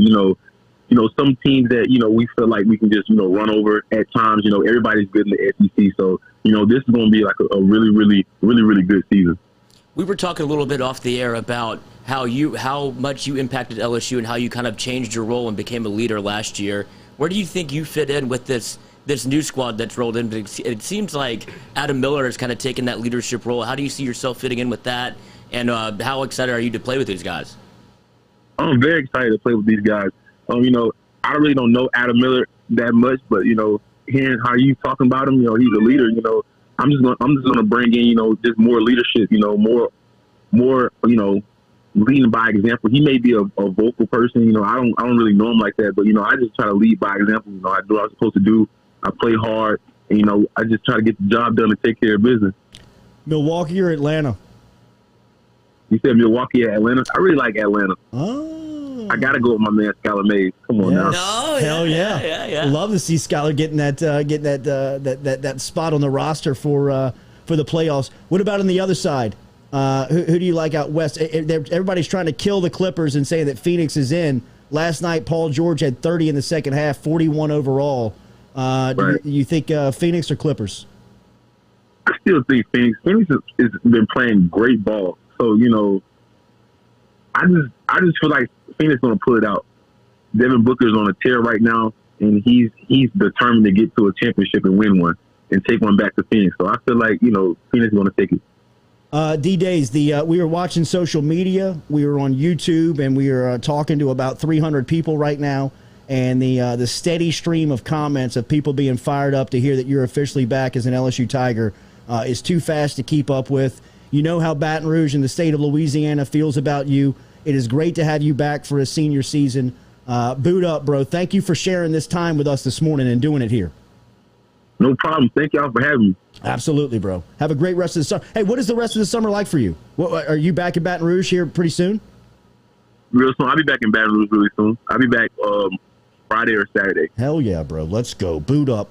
Thank you, man. Talk to you later. Yes, sir. Thank you. All right, bro. There's Darius Days, man, here on this Tuesday morning. Tigers are loaded. LSU is loaded. I mean, like, give me a roster. Let's pull up a roster, though. Let's go down this thing. He is I could probably What's our website? Okay. I could probably go off the top of my head. Me too, but I don't want to miss anybody. Right. Okay, so your starting five right now is Ponson at the 1. Yeah, it'd be Pinson. Pinson at the 1. Miller. Days at the 3 now.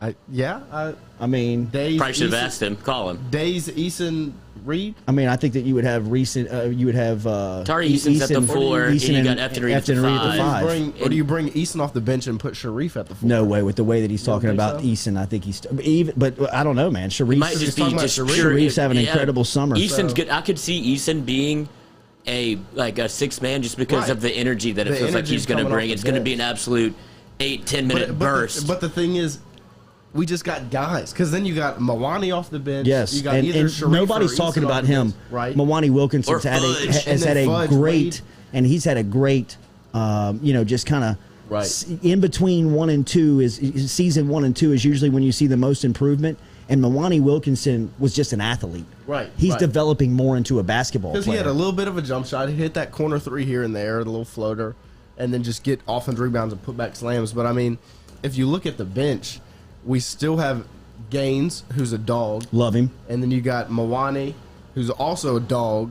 And then there's Alex Fudge, who Will Wade continually talks about how impressive he is. Brandon Murray, who's the freshman. We just got guys on guys on guys. They're 10 deep. Yeah, I mean, they're 10 deep. Legitimately, they're 10 deep. Last year, we fell off after the 4. Last year, it was 4 players, and that was it. This year, we can just run it. Just continually run it. You can be confident with whatever 5 you put on the floor. It is a good problem to have, but that is going to be a term of stress for Will Wade and his crew. Yeah. Now, it's a good issue, but managing the minutes when you have so much talent. It's trouble in paradise. It is absolutely. I mean, it's tough to keep everybody happy with how you manage it. There's only one basketball. There's so many minutes to go around. But I feel like if he's gotten all these people, they have to all be on the same page, or they wouldn't have come here because of how you navigate the transfer portal. You talk to everybody. He talked to his current roster before he added these guys, and he talked to Tari Eason, he talked to Adam Miller, and he told them. I'm sure there was no dealings in the shadows of like, oh, you're going to take his minutes, just come. Yeah. Like I feel like everybody's on the same page, and the way he's constantly doing this chemistry building with like going bowling, going to cookouts, going paintballing. Right. Like Will Wade certainly, as we all know, has a plan, and I don't think he's going to stress about minutes because that's right up his alley. Well, and I think Wade was what he at least expressed here in his last visit here on the Jordy Culotta show. I thought that we took away from it was the versatility of Tari Eason. Right. I think that we all expected Eason to be a low block player only. Like he was just going to be a dirty work guy when Wade and his crew have said the early return is that this cat can bring it up. He can stretch the floor. He can shoot it. He can do a lot more than or that LSU basketball anticipated he was going to be able to do. So that's another piece here. I mean, you're talking about versatile guys. I can't wait to watch him play. I mean, Darius Days is versatile. Right. I mean, if you've seen any of the highlights of Efton Reed, you don't want it, but he can shoot it from 20 feet out. He's shooting it off the dribble. Like, it's not like a catch and shoot off a pick and pop. He's going behind the back, between the legs, step back. The game has changed so much, dude. Everybody can do something. Right. And LSU's got 7 of them, 6 of them. I mean, for sure. Sharif's like that. Sharif, I mean, I posted the clip of him catching the lob and then just in the guy's. But Drew League, bro. They got players in that thing. Right, it's a pro. They got professional players playing, and he took a rebound, dribbled up the floor, finished in contact, and then the next play catches a lob and just slams it in somebody's Sharif was not done going up whenever that lob was caught. That could have been a 12-foot hoop, and he'd have hammed it. And not only that, he looked a little wider in his back. He like last year. I thought in a basketball uniform he looked very slender. He looked very pencil You skinny. forget he's coming. I mean, he had open heart surgery. I know, like man. he needed a year we to get never right. talk about that. I feel know. like. It's a huge deal. Give that the It is amount a of huge deal. we don't give that the deal. amount of attention that No, it we deserves. I don't. mean, the fact that he even has the balls to put a basketball uniform on and go No, play right. again. With O'Neal on your back. Exactly, Right. man. I mean, that's going to come with pressure, and then having to have to deal with open heart surgery. But you know what? That dunk, at least, not at least, to me, showed that he's heard kind of the soft talk on him. Yeah. Right. Because flexing and getting in somebody's face is a very much a look at me. I'm gonna Listen let you to know who me. the hell I am. I'm gonna push you around. I'm the bully here today.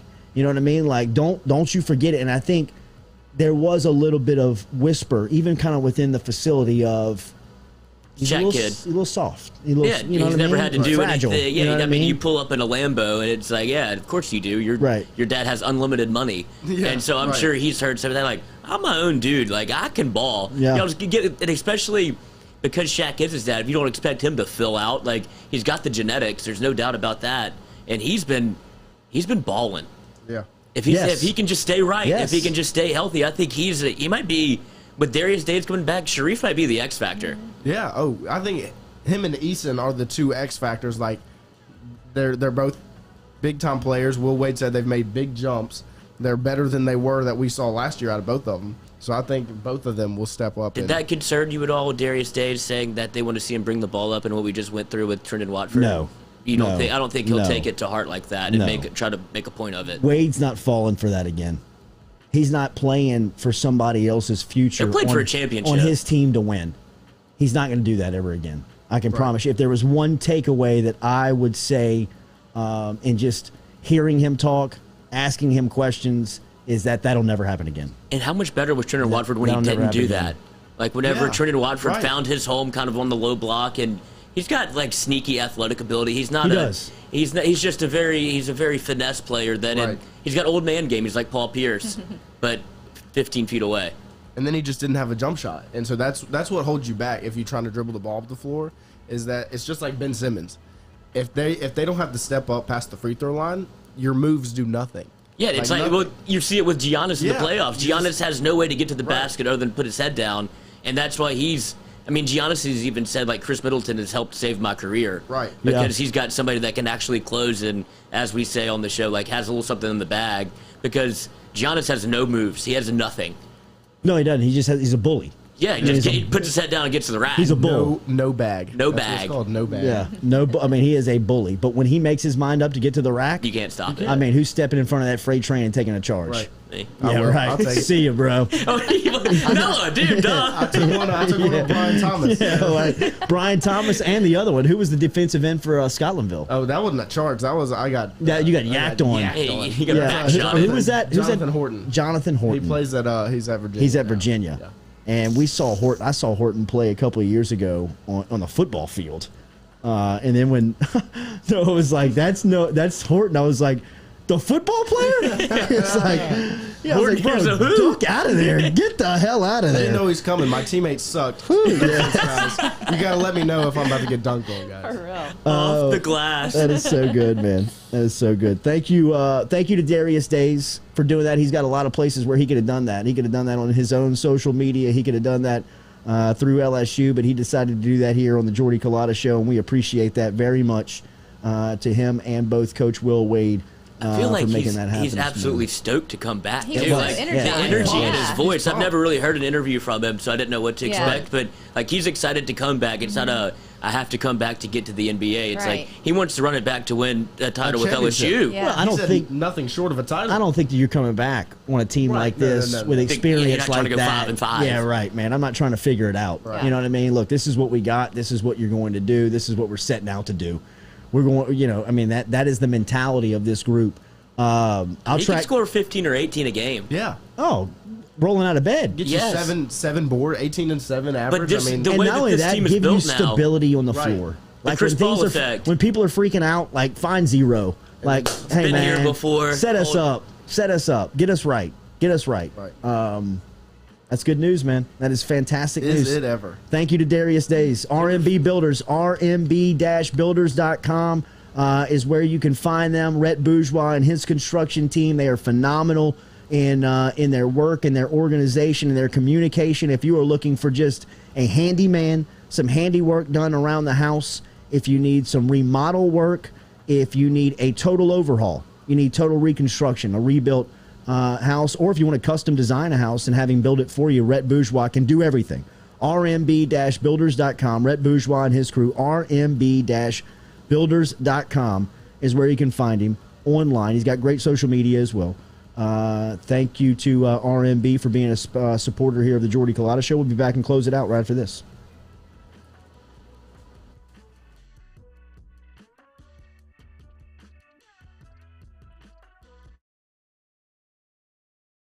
Are you self-employed? Then you need to learn about Angel Oak's Home Loans Bank Statement program that they're offering, which makes you eligible as a self-employed borrower to purchase or refinance a home without requiring a tax return. If you want to learn more, get in touch with me. Email me, jordy@jordyculotta.show.com, to learn about the bank statement loan program offered by Angel Oak. jordy@jordyculotta.show.com to learn more. Gearing up for spring and summer down here in South Louisiana, and you want to keep your lawn maintained during these sunny seasons, get in touch with our friend Blake Abear over at Abear's Lawn Maintenance, where he says, you grow it, I mow it. 225-485-8022. 225-485-8022 is where you can find Abear's Lawn and Maintenance, the official lawn and maintenance company of the undisclosed location.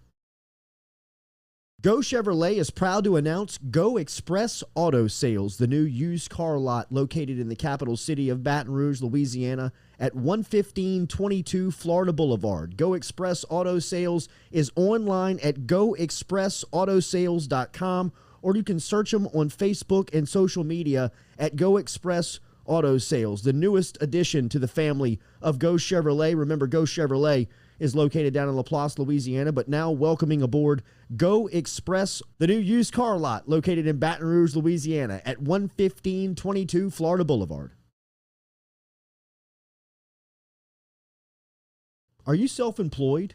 Then you need to learn about Angel Oak's Home Loans Bank Statement program that they're offering, which makes you eligible as a self-employed borrower to purchase or refinance a home without requiring a tax return. If you want to learn more, get in touch with me. Email me, jordy@jordyculotta.show.com, to learn about the bank statement loan program offered by Angel Oak. jordy@jordyculotta.show.com to learn more.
Welcome back here to the Jordy Culotta Show. You can charge admission to the pickup games inside of the practice facility right now. I think admission just went up. It did. See if we can't get on that short list. Slide in there. Jay Johnson was introduced yesterday. Dare Rosenthal entered the transfer portal. And Darius Days has announced he's coming back. But a hell of a 24 hours for the LSU sports cycle. Would you trade Darius Days for Dare Rosenthal? All day. All Can he play day. left tackle? No, but I don't care. I don't want him playing left tackle. I want him playing small forward because I think that the LSU basketball team now has a better chance to win a championship than the football team does with the news that's happened over I the agree. 24 hours. I agree. I'm big on That's your poll question. That's your poll question. Over the last 24 hours, LSU football loses Dare Rosenthal. LSU basketball picks up Darius Days. Which program has a better chance at winning a championship in 2022? Who you got? You got to think LSU I'm going basketball. basketball. You got to think I'm big LSU on basketball. football. I don't think the Rosenthal thing hurts us that much. I think even if Rosenthal stays, I still pick basketball. With Days With coming Days back? coming Yeah. back, I still pick basketball. I'm wondering how much this Dare news is going to affect not only LSU but me. Like that's just a spot that we. Does this not happen to LSU football every one out of every 3 year? years? Well, I mean, when you have a compliance department that's built in Nazi Germany, bro, it's going to happen to you once a cycle. It's just ridiculous. I mean, once every 4 years, it's- you're going to get sniped by the compliance department. And it's not always compliance. Like, it might be an injury every now and again. Like, I remember when, like, Ali Broussard tore his ACL in practice, and it was like 2:30 in the morning. I saw it on the ticker when I was like 12 years old, and I was like, Rohan tore his knee in a year. pickup basketball game in Lafayette in the middle of July, going into his junior year. It just happens. Year, I mean, I understand that stuff happens, but it's just, it always, maybe it's because I'm so close to LSU or we're so close to it, like covering the program, where it feels like, good night, it's always something. Are you still trying to decide what your decision is? No, it's Basketball or LSU football? basketball. Jeez. Basketball. Yeah. I'm just, I'm with Noah. I'm going with basketball, even if Dare's still on the team and they got the news that Days is coming back. I mean, to me, I think that we are discounting. Now, I read in a publication, I don't know how you feel about this, but I read somewhere, and I wish I could reference this, that they believe that if Days made the announcement that he was coming back, that he would be preseason SEC Player of the Year. I think I don't- SEC Player of the Year is. I think SEC Player of the Year is possible, but like AP Player of the Year, like Wooden Award, Like a national? I don't think No. Wooden Awards I'm have- with you. I but think I think Adam Miller more than Darius Days. Yeah, I think so too. Freshman of the Year, Efton Reed. I mean, I think we've got players that can win all the awards. Yeah, for sure. We got guys. Y'all don't care what I think? What do you Basketball think? or football? What do you Yeah, think? what is it? Basketball or football? Basketball. No, I hope good. basketball. Me too. How about that? Me too. Would you, well, that's another good question. I mean, Would you rather? the Final Four's in New Orleans? Oh, God, that usually means something. I mean, could you imagine if Willie Wade had had a Final Four team in New Orleans? You might explode. I would much now we've done this 4 times with LSU football playing in New Orleans for a Right. national That's what I'm saying. championship. So I mean, you're a little exhausted on it. I at this point, Are you? I'd rather go to the Orange Bowl and I'd rather go to the LA and win one now. Right. I mean, I've done it in New Orleans. I mean, I've done it 4 times, bro. I mean, I've done it with my kid now. I've done Right. it with my dad and my grandfather in 2003, and I've done it with my son in 2019. I was at the blowout in 2012, and I was there in 2007, and I don't really remember it. You know what I mean? You shouldn't. So Yeah. I've got all the experiences. I've got every single experience of LSU playing, winning, losing, experiencing a natty in New Orleans. I'm ready to go out. That's why I'm going out west to Pasadena on the first. I just can't wait to see LSU's brand and colors behind the mountains in the sunset. I think it's going to be beautiful just because it rarely happens. I think the last time they went there was like in '84. I mean, it's been forever. And I'd love to see them play in the Rose Bowl for a national championship. Now with the experience of having New Orleans in your back pocket. I mean, we've seen it. We've done it. We've experienced it. I would much rather the next cycle of New Orleans national championship come and go without LSU and LSU play in Miami or LA in those next 2 cycles rather than go back to New Orleans. I mean, that's selfish because I'm sure a lot of people from travel and convenience would much rather just hop on the interstate and get a condo or a hotel down in New Orleans. But from our experience, from my experience standpoint, I've been there, done that. I mean, You say that, but then I'm telling you, whenever if LSU wins a national championship in the Rose Bowl, and then you go out after, you're like, where the hell do I go? As opposed to New Orleans, you're like, I know exactly what's going to happen tonight, and it's going to be awesome. Exactly. Like I know that's great, but if you win it in a a different state, a different city, and you're like, well, now what? There's like that. What? Go down to now South we- Beach and win the Natty and see if you're asking Well, I on would die. what am I Where going do to do? Follow that guy. Where's the Big Dick Joe hat? I mean, he was at the Red Eye. I know. That's You what know you what I follow mean? the hat. Yeah, that's right. Hunt Palmer, does basketball play Saban? No, then I'll take basketball. No, I mean, that's shit. right. Yeah. Yeah, that's right. It's a strong take. I mean, it is. I think that their stiffest competition is probably going to be Nate Oates. Yeah. Yes. In the SEC. I mean, Alabama's loaded. Yeah. Alabama's loaded. Kentucky's loaded like usual. I mean, it's. I don't like Alabama Too. making I think this move in basketball. I think that Willie's kind of in Cal's head. Of course, I think he's in every single of the old guard coaches. He's in all their heads. And Yeah. I All think of them. it's set up for it to be Nate Oates, Will Wade. is. Like Yeah, it is. They got a little beef, which I Oh, love. they have big beef, bro. Yes, They got big beef. Yeah, like, Smoke. and All neither the one of them's smoke. running from it. No, Right. Will And Wade has had beef with and I multiple love coaches. how publicly they're like, no, it's no big deal. I Yeah. mean, no, I mean, it's just competition. I mean, it's just, You realize what we're watching. And then We're you get them watching it. privately, and they're like, fuck that guy. I mean, Nate Oates, he couldn't control it. No, I mean, you he was saw like, it on get the- the hell out of here. I mean, even his assistant was like, Nate. We're on the camera, bro. Chill. All the smoke. They want all. The Yeah, smoke. they want it because and it's all going back to recruiting. Yeah, they're It's battling all for the goes same back cats to now. recruits, bro. It all goes back to the trail. Well, Will Wade's beef with the UL didn't have anything to do with recruiting. He just said one thing. And it just Will Wade has that quick trigger. It's Well, like, that's all right, never mind. That's it's where you on. fell in love with Will Yes. Wade as an LSU fan. If you were on the fence with him, because he was just like, "Pfft, it's right here. Yeah. You know what I mean? Yeah. Come get it, Bob Marlin. Come get it, bro. Were you there? Were you at that game? Yes. It was as hostile of an It was, environment I've remember ever when he hit? been Remember when in. he hit the score table? Yeah, I mean, dude, it was out of bro, control. It was borderline out of nuts. control. And then when he got to the press conference in the post game, he wanted more. He was not. Yeah, he did not dial it down I mean, at that's all. that press conference where he's got that coat on and he's like sitting up into the mic, like he's like looks like he's like in confession. You know, I mean, like he's like, and you can tell him that we don't play in a gymnasium. It's an arena. It's an arena. You know what I mean? Like we're like, Coach, you won the game. You know what I mean? Like He wanted to play again. you won. He was like, I don't give a. I mean, he was pissed. Dude, rattling. And the best thing about Will Wade is when he comes correct. Like, yeah. he came with stats, numbers, Yeah, everything that you need to absolutely. back up his argument. Absolutely. I mean, And like his voice was kind of like shake. Like I can't say this fast enough. Right. You It's know, the it was Britney kinda Spears like Britney effect. Spears. It's kind of like a Britney feel, bro. We're listening. Yes, we're all here. Well, yeah, coach. I hate to hold up, coach. He really just wanted to talk to the UL coach. He's like, I just want to tell his face. Somebody go get Bob. Yeah. Just cowering in the visitor locker room. So, I love it, man. You think the odds changed in Vegas? Yes. Oh yeah. Because I got Hell them yeah, already. to win the SEC. Well, they didn't even have like LSU's not even in the top 25 like preseason. Like they weren't even in the. They weren't even. They had a. I love that. A 25. I love 1, that. So it was top 26, I and love LSU that. didn't make it. I love that.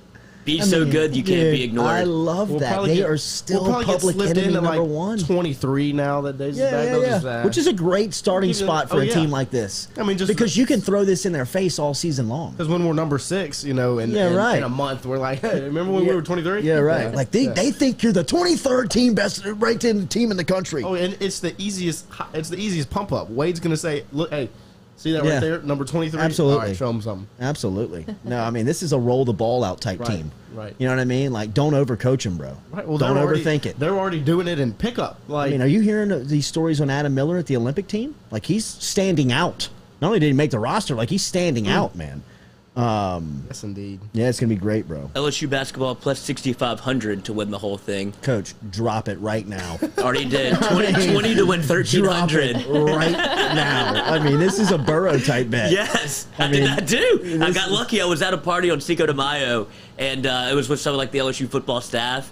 And they're like, "Cuz Yeah, we got this a is the guy," year. and I was like, "Not only is it Burrow, it's this Brady cat that came in." And I was like, "Okay, give me 1 second." Like, I'm like looking at him and like not like clearly not paying attention. Like, what's my login information? How do I do this? What's the max bet? What's the max bet? Max bet. Max bet. And paid for the natty ticket. I love it, man. I mean, that is it's 6,500. Play it all day. Yeah, plus 60. I mean, that's what I'm saying. It'll probably change. They're probably off the board right now, but I got snuck in there real quick. I love it. So I appreciate hard. Darius Days. Appreciate everybody for stopping in this morning. Hunt Palmer, Darius Days. We're gonna get we'll get Coach Wade on tomorrow and get his thoughts on that. Obviously, huge news for the program this morning. Enormous news. If you think for the we're fist program. bumping in here. Good Lord, they are fired up over there at LSU Basketball's practice facility this morning as they get a leader, experience, a guy who really and understands his role. Yeah. You know what I mean? He just explained gets it. buckets. Yeah, he is a bucket. He gets buckets. That's He's a so bucket. much better than adding anything through the portal. Like, Right. there was, people that were out there that were floating around that LSU could get, but to get a guy that already played for LSU, I agree. knows exactly his role, knows the coaching staff, comes in and fits. It's the perfect piece that LSU needed. It's such a right fit. Best case scenario. Best case scenario. 100%. Best case. LSU's basketball offseason has been best case scenario.